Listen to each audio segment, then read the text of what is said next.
morning, everyone. Welcome to episode 4 of the Goes Well With podcast. I'm coming to you live from Jackson Hole, Wyoming. I'm here in my hotel room. I've made a podcast studio out of this. I'm deathly hungover, so these glasses are not coming off. I have to check out in about 45 minutes, but I promised that I would film a pod here, and I don't care how hungover I am. I will keep that promise. If you're new to the pod, it is the Goes Well With pod because I try wine and food pairings together. Now, I am royally hungover, and you might say, why are you going to drink again? And it's because I think this is one of those hair of the dog situations. And if you follow me on Instagram, you know that I saw these chips at the store the other day, and I promised that I would give you a review. So today on this episode, we are going to try a Jackson Hole Chardonnay straight from the Russian River Sonoma Valley, Taurus tapas, fried egg flavored potato chips. Like, are you kidding me? Patatas fritas con sabor a huevo frito. Okay, hopefully I don't throw up. So I thought, we are in Wyoming. Let's get a Jackson Hole wine. I got this at Bin 22. I went to Bin 22 yesterday. I had 2 glasses of Sancerre. They were incredible, but I wanted to get something to try on the pods, and I found this Chardonnay. So here we go.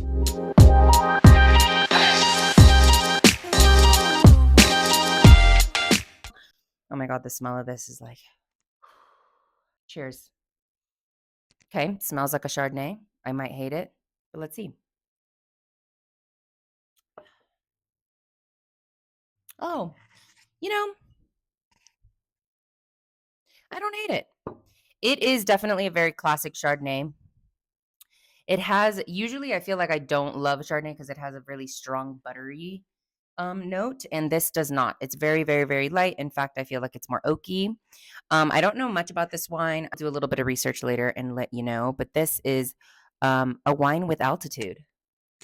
Get it? Like attitude. Proudly vinted and bottled by Jackson Hole Winery in Jackson Hole, Wyoming. It is a 2023. She's pretty good. She's not bad. If you like Chardonnays, I think you guys would love this. Now, does it go with a fried egg? Oh my God, there's like 1, 2, 3, 4, 5, 6, 7, 8, 9, 10 super fucking hot guys walking into the parking lot right now. Everyone's hot here. Everyone. Just PS. Anyway, some of these guys are going to walk across my room and be like, what the fuck is this crazy bitch doing? Because I'm going to show you guys my view right now. Like, I needed to open the shades because of the lighting. So like anyone can see in here. It's funny. Okay, here we go. Good texture. Love it already. Definitely smells like what a fried egg would smell like. Oh.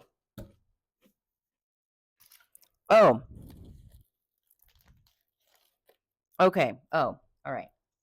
Yeah. No. No. You know the middle of a runny egg? That just tastes like a yolk. That is, why would you want to eat a bunch? Like, I'm a chip whore, okay? I can't imagine why you would want to eat a bag of what tastes just like straight up. It's just yolk. Like, it just tastes the middle of an egg. This shouldn't be fried egg flavored. This should be yolk flavored chips. Maybe I'm hungover. I don't know, but I can't. That was. I need to take a deep breath. I gave it 2 shots though. So does it go with the Chardonnay? It actually kind of does. I mean, this Chardonnay, I just like this Chardonnay way more now. Well, you guys wanted me to try it. There it is. Anyways, I'm coming to you from the beautiful state of Wyoming. I'd never been here. Every winter, I tried to take a trip where there's snow because I live in LA and I'm from Texas. I'm just not around snow, and I love being around snow. I love skiing. I love just like winter activities. So this year, I originally wanted to go to Bozeman and going through Yellowstone there, but for whatever reason, Jackson Hole was way easier. And I wanted to go snowmobiling. So whenever I would look up snowmobiling, it was always like, oh, we'll pick you up in Jackson. And I was just like, God, like it just felt like it was really hard to get in through Montana, through Bozeman. So I was just like, whatever. Jackson it is. And can I just say, I get DMs and comments all the time. How do you do it to travel by yourself? Like, aren't you like scared? Don't you like, get shy, whatever. Like, you must be so extroverted. I am so not extroverted, I don't think. Like, I love being alone, even though I'm traveling. Like, I love that I can. Someone just walked by. I mean, that's a perfect example. I just don't care what people think about what I'm doing. Like, you know what I mean? Like, I don't. I also don't think that anyone truly cares about what I'm doing. Everyone is so self-absorbed with their own lives. But on the flip of that, I also think that everyone is really lonely. And I don't mean lonely like in like physical companionship. I mean, like, I think we're all like starving for connection. Like, I think that's why social media is so addicting. And I love traveling alone because I meet so many people. I mean, I'll tell you guys about every single person I met right now. Um and yeah, I just love it. I don't feel extroverted at all. I I think that when I travel alone and when I'm alone doing things that I really want to do, it actually like fills me up. So I have the energy to like meet people, and I have the energy to like start conversations, because like we really do spend so much energy like conforming, like thinking about thinking about like everyone else's needs, and just like energetically kind of like spreading yourself thin when you're in a group. So also, you guys, like, I am way more concerned about life passing me by, being like in my 50s and 60s, and saying like, oh yeah, I didn't get to travel, or like I didn't go here and I didn't go there, and I really wanted to like do certain things and I just never did them because like I didn't have friends that wanted to go with me, or like I didn't have a partner. It's like, that to me is more terrifying than it being by myself on a trip. If you're someone that's like thinking about like taking a trip on your own, but you're nervous, please don't be nervous. It is so fun.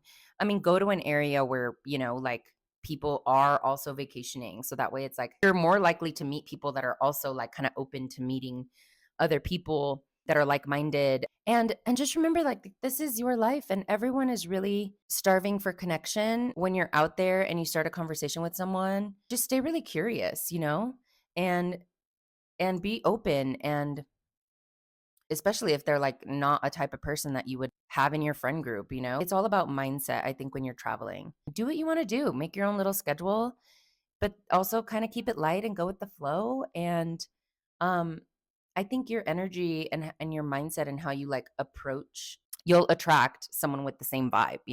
So anyway, I have to get out of this room at noon. I think it's like 11:30. So I'm going to shut up and tell you guys about my freaking trip, because this was a life-changing trip for real. So, okay, so I got here on Wednesday. I got here like early evening, like around 4 or 5. So by the time I got to my room, I was just kind of tired. I wanted to go have dinner. I went to Glorietta's. Glorietta's was highly recommended. It's just really, really, I wouldn't say super high end, but I mean, it was like a decent, $20-$30 plate place. It was highly recommended. So I went there and it was lovely. Had this pasta. There are no rules on vacation, okay? I had all the gluten. I had all the dairy. My face is puffy. My stomach hurts. I don't know when I'll poop again, but it was worth it. This pasta was incredible. I had a grilled cabbage. The grilled cabbage, I had it as an appetizer and it was really good.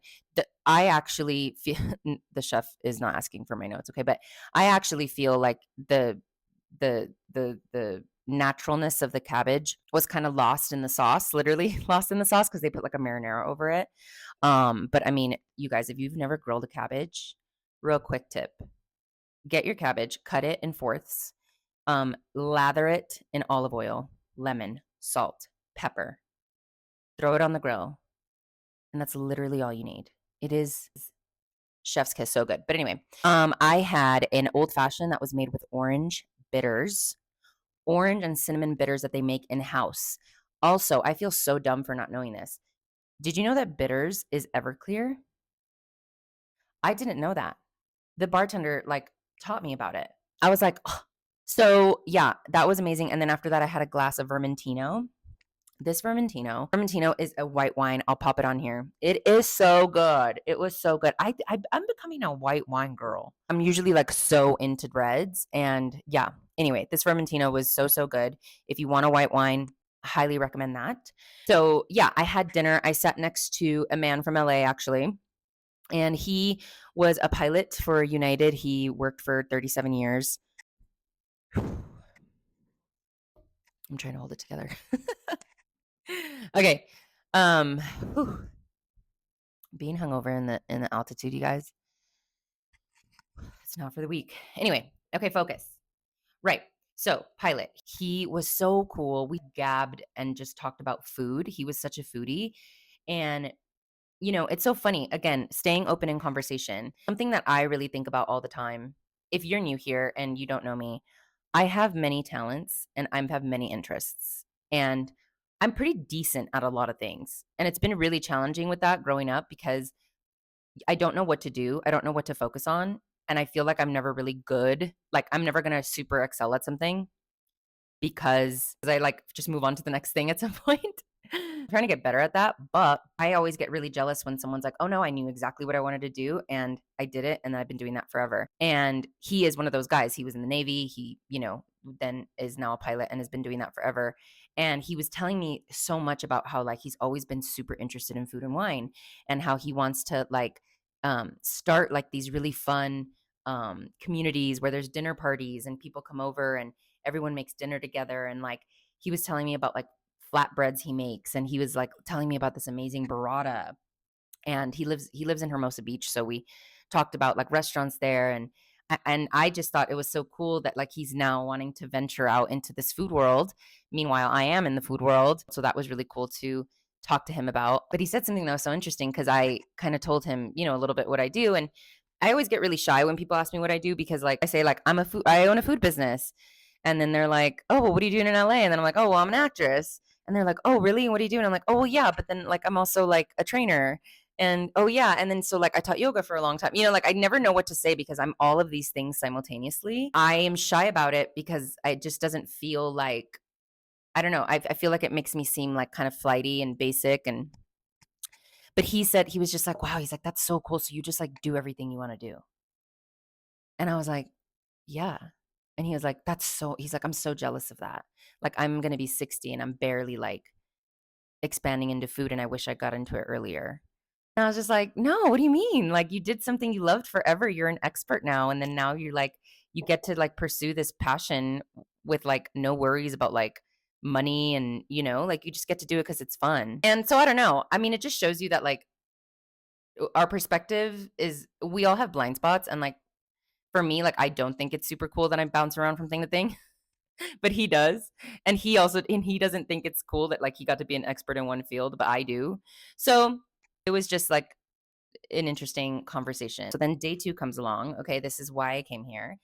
I went snowmobiling in Yellowstone National Park. You guys, I'm going to post these videos and it's not going to do it justice because my breath was literally taken away at the sight of this place. It's magical. It is nature in its pure, grand, terrifying form in the most gorgeous, stunning, whimsical, glittery way. Okay, but let me start from the beginning. So I had to wake up at 6 a.m. I had 2 glasses of wine and a drink the night before. Plus, I had some drinks on the plane, okay, because I got upgraded at first. Okay, so what's a girl do? So I woke up and I was like kind of hungover. It wasn't one of those like I partied last night hangovers like the one I'm feeling now. It was just one of those like it's altitude, you're dehydrated, and you also didn't get enough sleep. So I felt really shitty getting up in the morning, but they picked me up bright and early. I got on this bus. Our guide, Bobby, I love him. He is a saint. The patience that man had and has to do this every day, I mean, like, it could never be me. The bus went around to this little village and picked people up in the hotels. And the first couple we picked up are John and Carrie. Carrie? Karen. Or was it Carol? Fuck. I'm pretty sure it was Carrie. Lovely freaking woman. They were such a cute couple that were from Florida. And then we picked up another girl, Stephanie. She's from Chicago. She is a mom. She was postpartum. She's 7 months postpartum with twins. Okay. And she also has a 4-year-old. She lives in Chicago. She works for, I believe, software, she said. And, she's kind of a hot shot. And this was like a solo trip she did for herself because she really loves skiing. And she just like came to Jackson to ski. And this was like her little getaway. And I thought that was like fucking incredible because we're from where I'm from, the woman can go anywhere. Like the man is like babysitting. their kids, you know? If she goes to the store or something, it's like a big deal. But anyway, I thought that was incredible. And she was so inspiring because I'm like, that is, if I get married, that is the type of marriage that I want. Where I'm just like, hey, so I need to like bounce from this relationship for like 4 days. Okay. Check you later. And then there was this guy, Jonathan from New York. So we were the core group that traveled all the way up there. I wanted to throw up like most of the time. I hate buses. I will get motion sick. But we all talked, we all got to know each other. Everyone was really cool. We get to this like place that was kind of like the base area, I guess if you will, at the top, right before you enter Yellowstone. And you get like your gear on. There's like you get snacks. This is like where you pee, you get water, because after that you're like out there, you know? So we do that. I about fucking fainted like 3 times because not, I mean, not literally, but like it felt that way because putting on this gear was a fucking workout. And I'm a fit girl, okay? I just got my mile under 10 minutes. And I'm like, I can handle like physical strain. This was like, it was crazy. So anyway, we get on and Bobby is just like giving us all of the what ifs. Here's what you do, here's what you don't do. And I'm like freaking out. I'm just have anxiety because you're out there. It's freezing. You can't feel your fucking face. You can barely think. And, it's all of these nerves of like, well, fuck, like, what if I have to pee? What if I have to poop? I'm really hungover. Should I drink water now? Should I drink water later? Should I get a snack? Am I going to be hungry? Fuck, I'm going to do this for 12 hours. It's 6 a.m. Like, you get all this anxiety and then you're all hovering around like the snowmobiles and he's giving you all the instructions. And then he keeps talking about how like, oh yeah, so, when people crash, it's usually the first 2 miles. And like, if you crash, just jump off your snowmobile if you're by a ledge. And we've had people, we've lost a few snowmobiles, off of the mountain. We're going to go through some areas where if you look down, it's 800 feet down. And I'm just like, Bobby, can you not? I would love to just not know. I don't need to know everything that could possibly happen out here, or I literally won't do it. He's like, this is the reverse clutch. If you see a bear, just put it in reverse. And I'm just like, if I see a bear, the last thing I'm going to know is how to manage this fucking machine that I've never been on. Sir, you better come help me if there's a fucking bear. And then that's a whole other note. Like they tell you, they ask you, they're like, have you ever driven a snowmobile? And I, of course, said yes. Like, bitch, when? I'm from Texas. When have I ever driven a snowmobile? I said yes because I'm like, how hard can it be? I've driven a jet ski, an ATV, a tractor. So I thought, there's no way this is going to be hard. Well, I get on this fucking snowmobile and immediately I'm like, fuck. Because it's kind of like a jet ski, but on skis. And if you've ever skied, it has 2 skis, like right in the front of it. And if you've ever skied, it's like, you're like flailing around everywhere. Like you kind of think you're in control. I, for fuck sure, never feel like I'm in control when I'm skiing. So that's how it felt in the beginning when I was driving it. And I was like, oh my God. I think what was happening is I was trying to like go slow and control it. But like everything in life, you just got to go. Like you got to go. You can't think about it. You can't like take all your precious time, like trying to understand the machine. Like you'll figure it out if you just hit the throttle and go. You know what I mean? That's how all life works. You just got to do it. You just got to do it. So I was struggling when I was going like 10 miles an hour. But when I just gunned it over 30, that's when I was like, oh, okay. It just feels like you're just kind of doing this the whole time. But then once you're like, oh, that's normal, you just kind of flow into it. And it was really great. So, I mean, we just went, it was 100 miles. We stopped like every like 15 to like 20 miles and we hit like different waterfalls. We would go through like this little warming hut, which I thought was cool because you got to like learn about like the animals and there was like a bison head and a fox thing. And I thought that was really cool. Also, I never knew what a fucking wolverine looked like until this trip. If you don't know what a wolverine looks like, it looks like this. What in the fucking alien shit is that? And why aren't we talking about this more? I thought a wolverine was like a fucking German shepherd or something. They were like, we see one a year. I feel better, by the way. Anyway, they were like, we see one a year. Like 4 million people come to this park a year and we'll see one. So maybe if we get lucky, this is what it looks like. But he literally was like, if you see a wolverine, like you're dead. Like there's no putting it in reverse. If you see a Wolverine, back on the ice. So anyway, yeah, that was fun. We got back on our jet skis, and you guys, there's no feeling for this. I can't describe it. I cried in my goggles so many times. It's the feeling of, yeah, like you're riding out there and you're like free and it's all so amazing and the wind is hitting your head, but like your phone, all of our phones were on airplane mode. You can't even really like get your phone a lot because your hand has to come out of the glove, and it's like you will, like my hand was like red and swollen every time I would take it out because it was hurt so bad. You could get freaking frostbite. I don't really listen to music, and you don't want to. You're just out there in your brain for 12 hours doing the most exhilarating thing ever. It was just, I had such a moment where I was just so grateful for myself. And I know that sounds like crazy, but I usually don't talk about this because it doesn't sound like good. I don't know. But I'm an incredibly hard worker and I've worked really hard to get where I am in my business and just in life. And the freedom and the options I'm able to give myself, I'm really, really proud of myself for that. And I don't think I've ever, oh my God, I'm not going to fucking cry.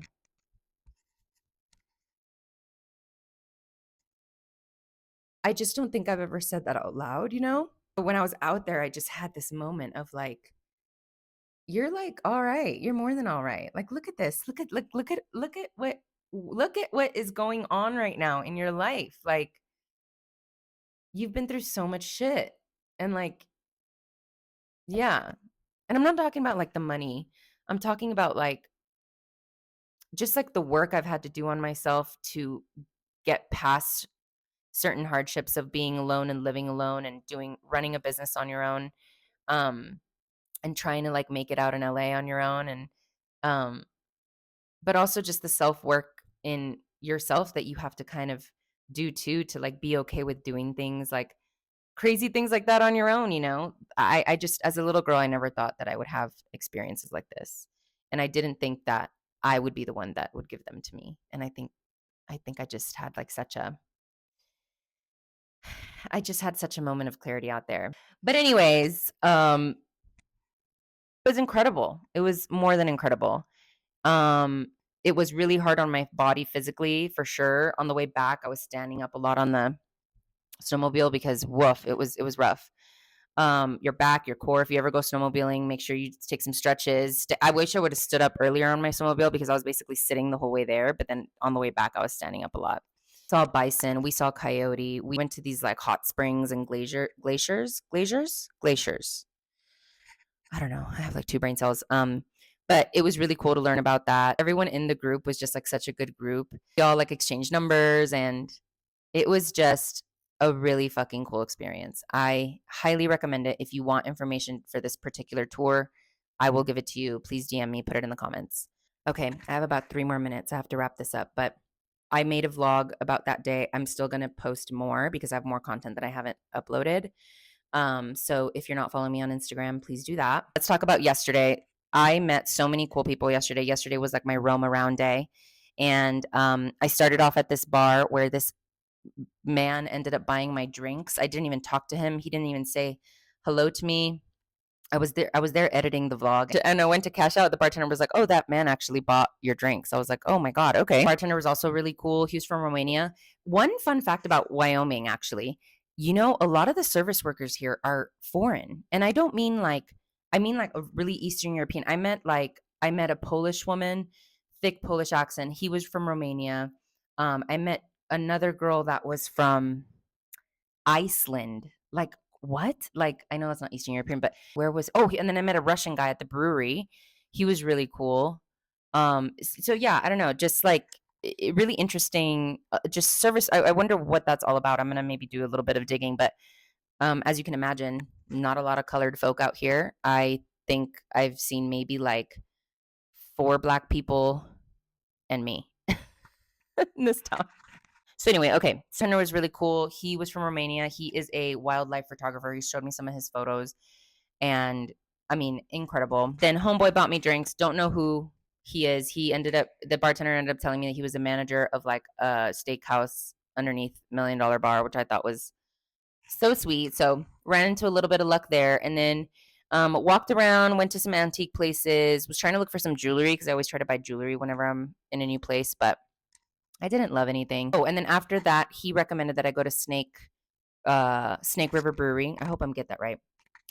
Snake River Brewery, which was kind of back here, and it was a really cool brewery. I had their like house ale, and it was really good. That's where I met the Russian bartender. I had a clam chowder that was amazing. I had some fries. I met a lovely old man that was like 900 years old, and he spoke so slow. And I think I talked to him for 30 minutes, and all I got was like his name in those 30 minutes and like what he did, which I don't even really. Oh, what did he say? He owns like a drywall company. Yeah, I don't know. I loved about that brewery. The food was bomb. The people were cool, but not only were they cool, maybe it's because it's not right here off of Broadway, off of like the main strip, but everyone seemed like that was their happy hour. Like that was their true, it seemed like a true local happy hour spot. Like I was just sitting there, and then like a guy would come in and he would say hi to the bartender, and the bartender already knew what he wanted. And then it was like very cheers. It, one of the men would be like, "Hey, Bob," and the other guy would be like, "Tim, what's going on?" Like they were just homies, They were happy hour homies, and they were all happy hour homies, and I loved that feeling of it. I did not belong there. I think everyone was like very much much older than me. But like a beer, I had food, and I bounced. I really wanted to go to Bin 22, and I'm so happy I went to Bin 22. It's definitely a wine bar. That's where I got this. That's where I got this abomination of a snack. And I met this lovely gentleman at the bar. His name was Brian. We were the same age. We had the best conversation about like dating because he was married for 10 years. And if you know me personally, you do know that I feel like I already was kind of married, So we really related to a lot of things. We talked about dating and how like hard it is, and dating out here and dating in LA. And it turns out dating everywhere just kind of sucks. So just FYI. But we had a really cool conversation. I think, I shit on men a lot, as you know, because, they're easy to shit on. But whenever I have a conversation with a man that's curious, I think some men, maybe that's just really the key.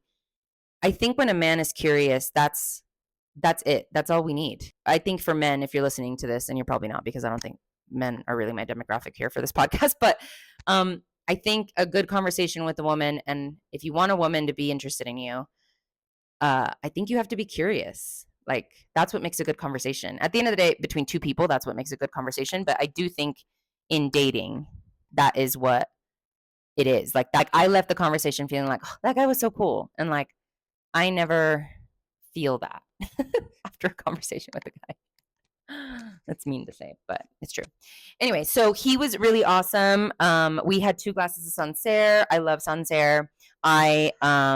I believe it's a French wine. It's another really amazing, easy white wine to get into if you're into white wine. After that, I moseyed on over to my room, pulled myself together.